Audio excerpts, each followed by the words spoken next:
रहते थे। उनमें से एक बहुत अमीर था जबकि दूसरा गरीब था। एक बार वे दोनों इकट्ठा हुए और आपस में बातचीत करने लगे। हाँ, बेशक जिंदगी बहुत कड़वी है, पर फिर भी बेईमानी की तुलना में ईमानदारी की जिंदगी बसर करना कहीं बेहतर है। वाह वाह वाह वाह, क्या बात कही है। अरे अब दुनिया में ईमानदारी नाम की कोई चीज नहीं रही भाई, सिर्फ बेईमानी ही बेईमानी है। ईमानदारी से तुम्हारा कुछ भी भला नहीं होगा, समझे?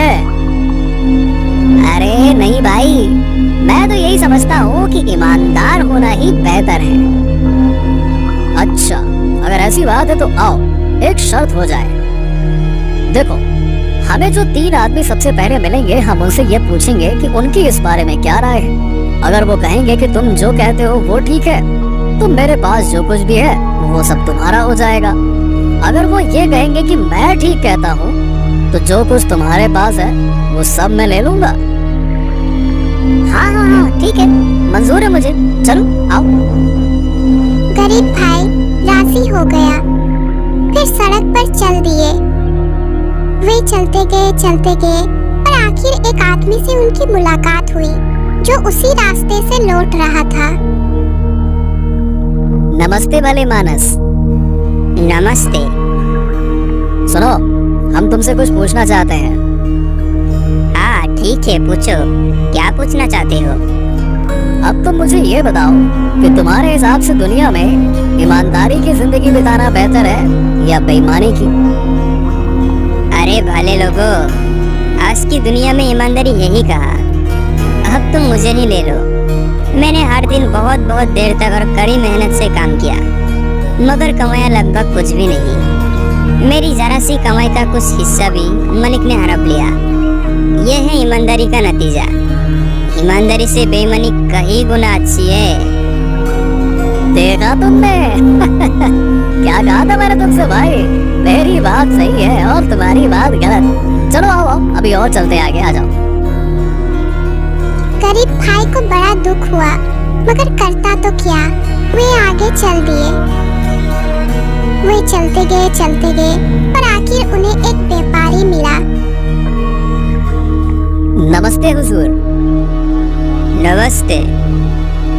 दरअसल हम आपसे कुछ पूछना चाहते हैं। अच्छा, क्या पूछना है?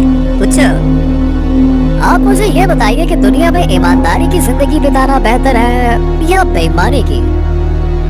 अरे वाह रे भले लोग, ईमानदारी की जिंदगी में क्या रखा है? अब तुम मुझे ही ले लो।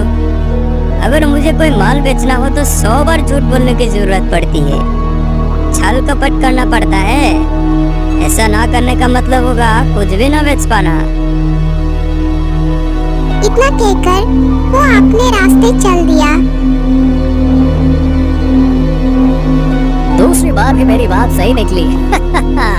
चलो आओ आओ, एक और हो जाए, आखिरी वाला।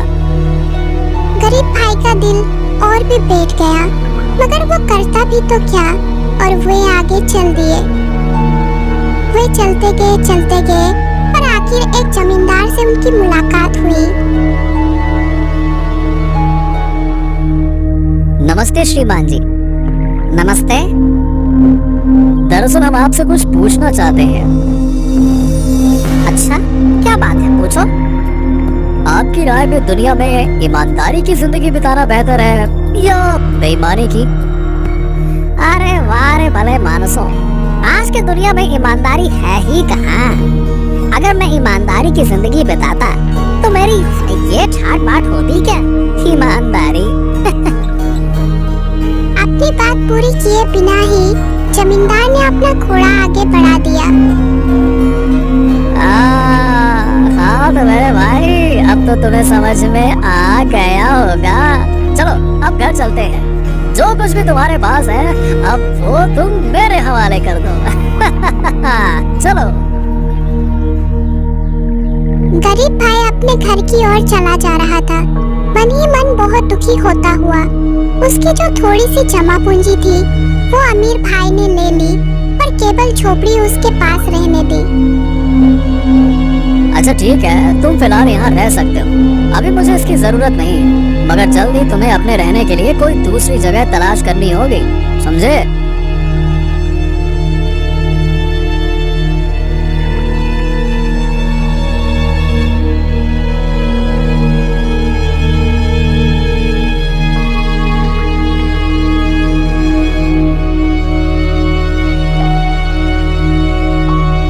गरीब भाई अपने परिवार के साथ उसी झोपड़ी में रहने लगा। उनके पास खाने के लिए रोटी का एक टुकड़ा तक नहीं था। वो कहीं जाकर कुछ काम भी नहीं कर सकता था क्योंकि उस साल फसल ही नहीं हुई थी। गरीब भाई ने अपने आप को वश में किया, मगर बच्चे भूख से रोने चिल्लाने लगे। तब गरीब भाई ने एक बोरी ली और आटा मांगने के लिए अपने भाई के पास गया। भाई, दया करके मुझे कुछ आटा या अनाज दे दो। घर में खाने के लिए कुछ भी नहीं है और बच्चों का भूख के मारे बुरा हाल है। देखो, मैं तुम्हें आटा तो दे सकता हूँ, पर इसके लिए तुम्हें अपनी एक आंख निकलवानी होगी। गरीब भाई ने कुछ देर सोच विचार किया, मगर इसके सिवा चारा ही क्या था। ठीक है, मुझे मंजूर है, निकाल लो मेरी आंख। भगवान तुम्हारा भला करे। भगवान के लिए मुझे कुछ आटा अवश्य दे दो। अब अमीर भाई ने गरीब भाई की एक आंख निकाल ली और उसे सड़ा हुआ कुछ आटा दे दिया। गरीब भाई आटा लेकर घर लौटा। उसकी पत्नी की जैसे ही अपने पति पर नजर पड़ी, वैसे ही वो कलेजा थाम कर रह गई। ये तुम्हें क्या हुआ है? तुम्हारी एक आंख कहाँ गई? भाई ने निकाल ली। गरीब भाई ने अपनी पत्नी को सारा किस्सा कह सुनाया। फिर रोए धोए चीखे चिल्लाए, मगर फिर उसी आटे से पेट की आग बुझाने लगे।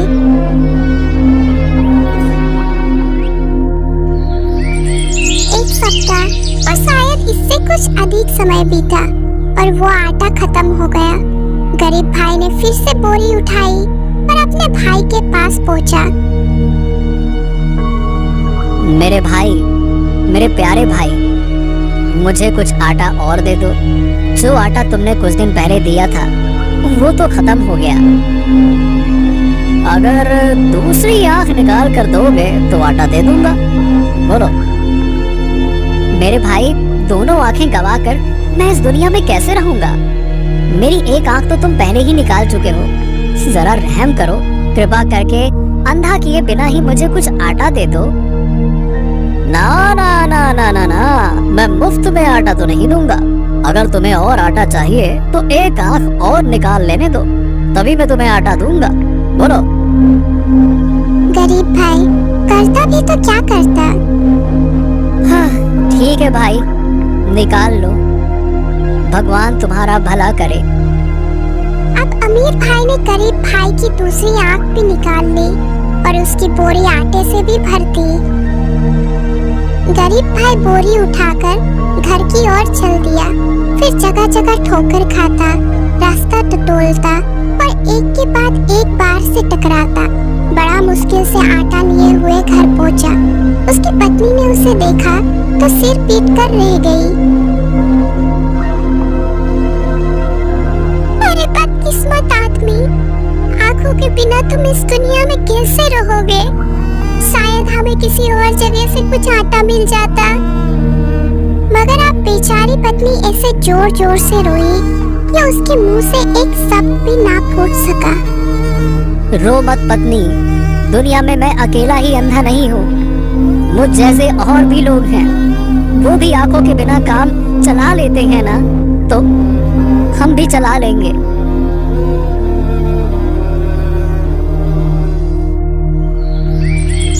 मगर एक बोरी आटा तो परिवार के लिए बहुत नहीं होता। वो जल्दी खत्म हो गया। मैं अब अपने भाई के पास नहीं जाऊंगा। मुझे गांव के बाहर सड़क के किनारे वाले चिनार के पेड़ के नीचे दिन भर के लिए पहुंचा दो। शाम को आकर तुम मुझे घर ले आना। उस रास्ते से बहुत से व्यापारी और घुड़सवार गुजरते हैं। कोई ना कोई मुझे जरूर रोटी का एक आधा टुकड़ा तो दे ही देगा। आंधी की पत्नी उसे वहाँ ले गई जहाँ उसने कहा था। वो उसे चिनार के पेड़ के नीचे बिठाकर घर वापस आ गई। अंधा वही बैठा रहा। किसी राहगीर ने उसे 1 पैसा दिया तो किसी ने 2। शाम होने को थी, मगर उसकी पत्नी को आने में देर हो गई। आंधा थक गया था, इसीलिए वो अकेले ही घर की ओर चल दिया। वो गलत दिशा में मुड़ गया और घर पहुंचने के बजाय तथा ये जाने बिना ही कि किधर जा रहा है, आगे ही आगे चलता गया। अचानक उसे अपने सभी ओर वृक्षों की सरसर की आवाज सुनाई दी। आंधे को ये समझने में देर न लगी कि वो किसी जंगल में पहुंच गया है और उसे यही रात बितानी होगी, मगर इस डर से कि कहीं किसी जंगली जानवर उसे देख ना ले, और वो जैसे तैसे झाड़ी के पीछे छुप गया। आधी रात हुई तो अचानक उसी जगह एक वृक्ष के नीचे भूत प्रेत उड़ते हुए आए। उनके सरदार ने पूछना शुरू किया कि वे क्या कुछ करते रहे हैं। मैंने 2 बोरी आटे के लिए एक भाई को अंधा करवा दिया। हाँ, तुमने अच्छा किया, मगर बहुत अच्छा नहीं। पर सरदार, वो कैसे? अरे बुद्धू, वो ऐसे कि जब ये अंधा इस वृक्ष के नीचे पड़ी हुई ओस की बूंदों को अपने आंखों पर मलेगा, वैसे ही उसकी आंखों की रोशनी लौट आएगी। मगर ये तो ना किसी ने सुना है और ना कोई जानता है, इसीलिए वो अंधा ही रहेगा। अब तुम बताओ, तुमने क्या काम किया? मैंने एक गांव का सारा पानी सुखा दिया है सरदार। वहाँ पानी की एक बूंद तक नहीं रही, इसीलिए वहाँ के लोगों को 40 कोस दूर से पानी लाना पड़ता है और बहुत से लोग रास्ते में ही ढेर हो जाते हैं। तुमने तो ये अच्छा काम किया, मगर बहुत अच्छा नहीं। पर वो कैसे सरदार? वो ऐसे कि उस गांव के बीचों बीच एक बड़ा सा पेड़ है। उस पेड़ के नीचे एक पत्थर रखा हुआ है। अगर उस पत्थर को हटा दिया जाए तो वहाँ से सभी की जरूरतें पूरी करने के लिए पर्याप्त पानी मिल सकता है। लेकिन ना तो किसी ने ये सुना है और ना ही कोई जानता है, इसीलिए पानी पत्थर के नीचे ही छिपा रहेगा।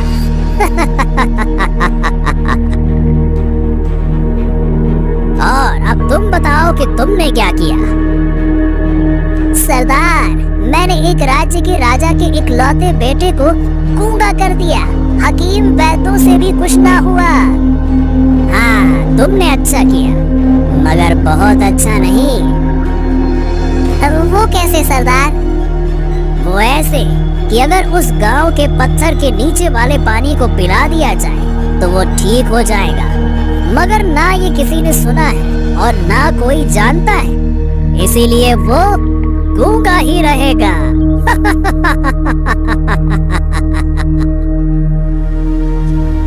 झाड़ी के पीछे बैठा हुआ अंधा सारी बातें सुन रहा था।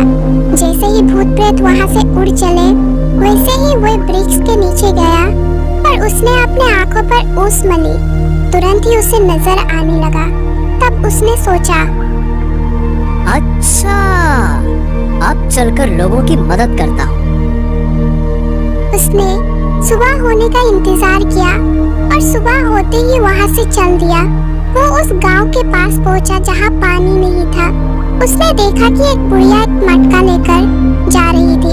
उसने बुढ़िया को नमस्कार किया और कहा, दादी, मुझे जरा पानी पिला दो। अरे बेटा, ये पानी में लगभग 40 कोस से ला रही हूँ। आधा तो रास्ते में ही गिर गया। फिर मेरा तो परिवार भी बहुत बड़ा है। पानी के बिना उनका बुरा हाल हो जाएगा। दादी, आपके गांव में मेरे पहुंचते ही सबके लिए काफी पानी हो जाएगा। बुढ़िया ने उसे पानी पिलाया। अब उसकी खुशी का कोई ठिकाना ना रहा। वह जल्दी जल्दी गांव पहुंची और उसने लोगों से इस आदमी की चर्चा की। किसी को विश्वास हुआ और किसी को नहीं। दयालु और भले आदमी, हमें जालिम मौत के पंजे से छुटकारा दिलाओ। ठीक है, अब चिंता की कोई जरूरत नहीं, पर तुम लोग मेरी मदद करो। मुझे अपने गांव के बीच वाले बड़े पेड़ के नीचे ले चलो, जहां एक बड़ा सा पत्थर है।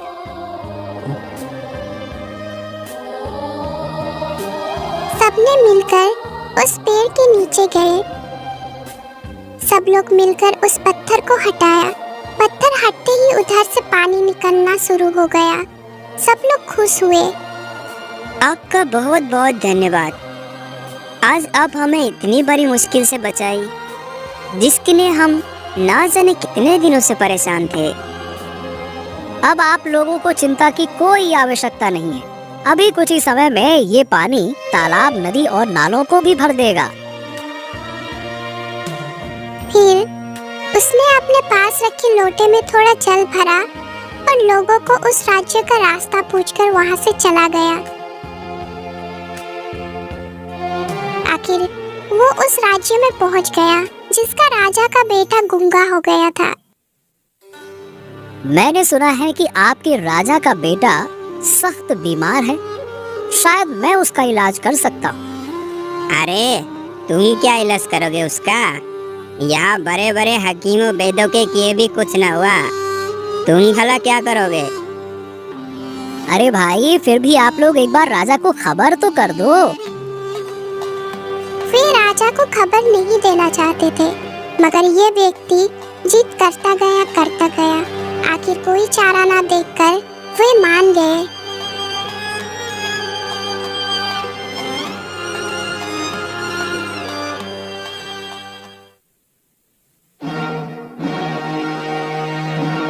तुम मेरे बेटे का इलाज कैसे कर सकते हो? बोलो। हाँ महाराज, मैं ये कर सकता हूँ। ठीक है, अगर तुम उसे भला चंगा कर दोगे तो मैं तुम्हें मुंह मांगा इनाम दूंगा। फिर उसे राजकुमार के कमरे में पहुंचाया गया। उसने वो पानी राजकुमार को पिलाया जो उसने अपने साथ लाया था। पानी पीते ही राजकुमार बोलने लग गया। वाह वाह वाह वाह, बहुत बढ़िया, अति उत्तम। मैं बहुत प्रसन्न हूँ तुमसे। राजा ने उसे इतना दौलत दी कि उसे घर ले जाने के लिए घोड़ा गाड़ियों की जरूरत पड़ी। इधर घर में पत्नी उसका पति के बारे में ही सोचते सोचते रोए जा रही थी। उन्हें लग रहा था कि अब वो इस दुनिया में नहीं रहा। अचानक से जब पति ने आवाज लगाई, वो झोपड़ी से बाहर निकली। तुम्हारी नजर लौट आई। हे भगवान, तुम्हारा भला हो। पर आप बताइए कि ये सब कैसे हुआ? हाँ, जरा ठहरें। पहले धन दौलत अंदर तो ले आए, फिर आराम से सब बात बताते हैं। फिर दोनों धन को घर के अंदर ले आए और अपनी पत्नी को सारा बात कह सुनाया। अमीर भाई की दौलत अब इसके मुकाबले में थी ही क्या। अब गरीब भाई बहुत अमीर होकर खूब मजे की जिंदगी बिताने लगे। अमीर भाई को भी इसके बारे में खबर मिली तो भागता हुआ वो अपने गरीब भाई के पास पहुंचा। भाई, ये सब कैसे हुआ? तुम्हारी नजर लौट आई और तुम ऐसे धनी भी हो गए। ये कैसे हुआ? इस भाई ने कुछ भी नहीं छुपाया और सारा किस्सा कह सुनाया। अमीर भाई भी अब और अधिक अमीर होना चाहता था। जैसे ही रात हुई, वैसे ही वो भागता हुआ चुपके चुपके उस जंगल में जा पहुंचा और उसी झाड़ी के पीछे छुपकर बैठा रहा। अचानक आधी रात को सभी भूत प्रेत और उनका संतार उड़ते हुए इसी वृक्ष के नीचे इकट्ठा हुए। ये क्या किस्सा है? ना तो कभी किसी ने इनके बारे में सुना था और ना ही कोई जानता था, और फिर भी अंधा भाई आंखों वाला हो गया। पत्थर के नीचे से पानी बह निकला और राजकुमार भला चंगा हो गया।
हो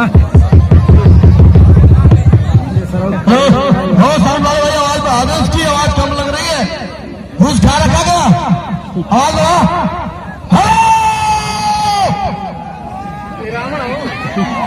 खामोश हो जाओ जनता वाले, सबके तारों खामोश हो जा। नेपाल के पछले रहो तुम, इंडिया वालों को ले लो, ईमानदारी से लड़ो, पछलेंगे। खामोश हो जा बिल्कुल। हेलो, मेरा नाम शैतान सिंह पहलवान, बंगाल की खाड़ी, अखाड़ा झुमरी तरैया। हेलो, ये नेपाल के पहलवान को गद्दार बता रहा है। अभी तुम वाकिफ नहीं हो इनसे, अब पता लगेगा कौन गद्दार है और कौन ईमानदार है। बताओ पब्लिक वालों, कौन गद्दार है?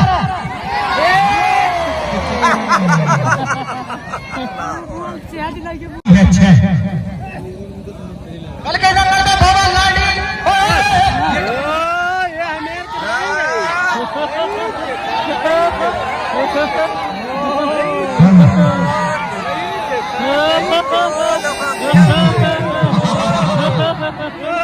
हेलो हेलो हेलो, ये मिट्टी लगाने के बहाने से मिट्टी लगाने के बहाने कर दिया, ऐसे कुश्ती होती है। एक मिनट, हाँ हाँ हाँ, हेलो भाई, भिखारी तो बोला, ये बता, ये बोला कुश्ती शुरू, भाई ये बोला कुश्ती शुरू, हमने शुरू कर दी भाई, हाथ लगाए तो कुछ भी लगाए, पटक दिया उसे, हमारे बीटों का हटा। Hello hello hello hello hello hello, एक मिनट, जब तुम पैदा हुआ था ना, तेरे माँ बाप ने ढोल और ताशे बजवाए थे कि हमारे एक लड़का पैदा हुआ, मर्द पैदा हुआ। धिक्कार है तेरे जमाने में मैदान छोड़ के भाग रहा। हेलो, जब पैदा हुआ था ना, ढोल ताशे नहीं बजे बेटे, डीजे बजा था, डीजे, ये डीजे बजा था जब पैदा हुआ था। तो धिक्कार है तेरी जमाने में मैदान छोड़ के कायोरे की जिंदगी जी रहा है। अरे मर्द का बच्चा है, ईमानदारी से चित करके दिखा, ईमानदारी से चित करके दिखा। लड़ना है तो लड़ जा, और इस सड़क पर जाकर किसी गाड़ी के नीचे दब कर मर जा। 11,000 की इनामी कुश्ती है भाई, इस कुश्ती में 11,000 रुपए का इनाम है जो जीतेगा। अगर जो जीता पहलवान बचेगा तो 21,000 रुपया मिलेगा। शैतान सिंह पहलवान, दंगल कमेटी का कहना है, इसको पटक दोगे तो 21,000 रुपए का इनाम होगा। और जो किसी भाई को उसमें लगाना चाहते हैं इनाम, तो लगा सकते हैं। चलो चलो, कुश्ती शुरू, 6 मिनट का मैदान बाकी है।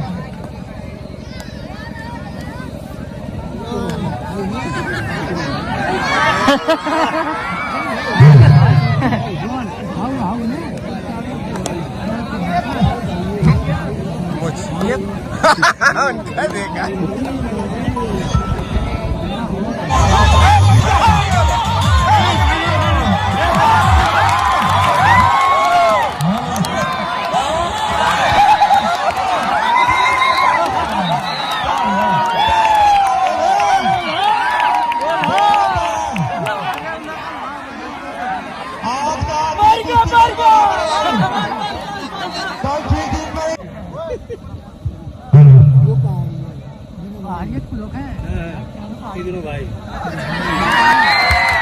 हेलो हेलो भाई, मेरा भाई बोल रहा है कि मेरी तो मूंछ है नहीं, क्योंकि नेपाली का ना ऊपर होता है ना नीचे होता है। ये बोल रहा है, हमें चिढ़ा रहा है, मूंछ से घुमा घुमा कर चिढ़ा रहा है, क्योंकि हमारी मूंछें उगती नहीं, इसीलिए हिला हिला कर चिढ़ा रहा है भाई। अरे मूंछों से थोड़ी लड़ना है, इससे लड़ना है।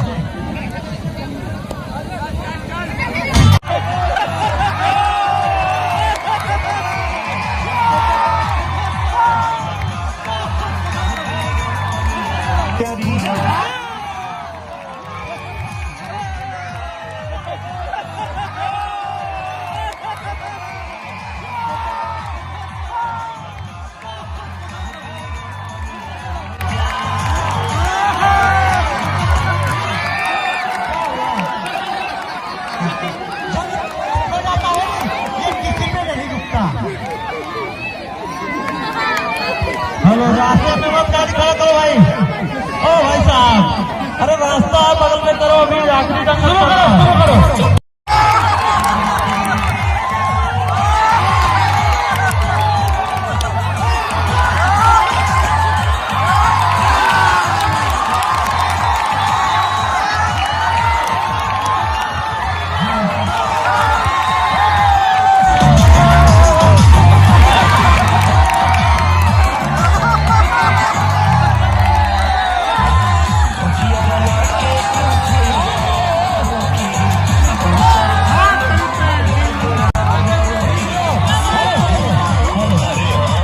अभी तो करम भी नहीं हुआ, पहले कार फट गई।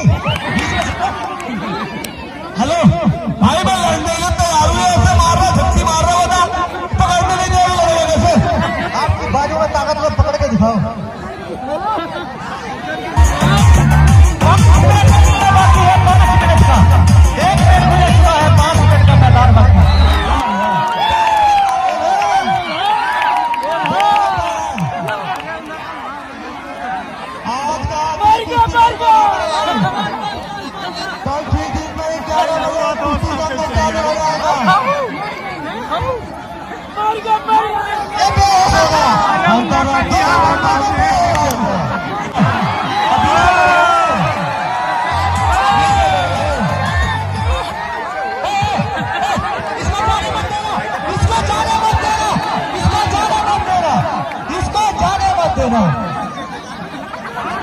हेलो हेलो, 1 मिनट, शांति शांति शांति। हेलो, जाने मत देना, इनको जाने मत देना।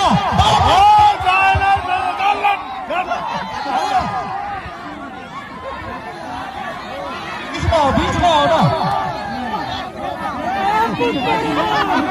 अभी तो 4 मिनट बाकी है, अभी 4 मिनट बाकी है, अभी से भाग रहे हो बीच में। 4 मिनट का मैदान बाकी है, 4 का। एक काम कर दिया, खाली टाइम से डाल दी पनिया ये जान।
बाबा का भी कुश्ती देखने को मिलेगा, बड़े बड़े पहलवानों का रातों रात आगमन होगा। जल्लाद सिंह का पानी लो,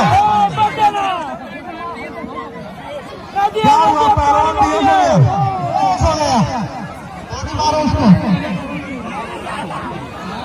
लग जाता है भाई, लग जाता है, कहीं ना क्या होगा तो पानी मारो।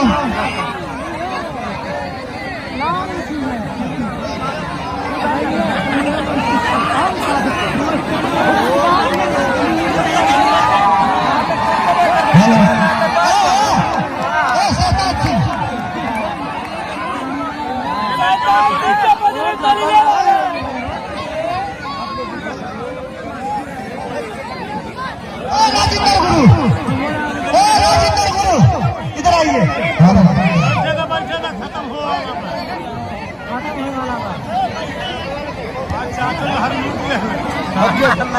क्या हुआ?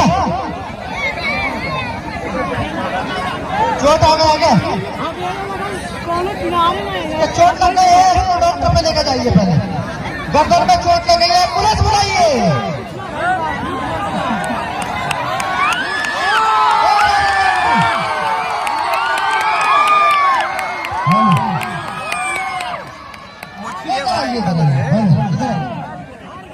इसकी गर्दन में चोट लगी, पहले से डॉक्टर में लेके जाइए।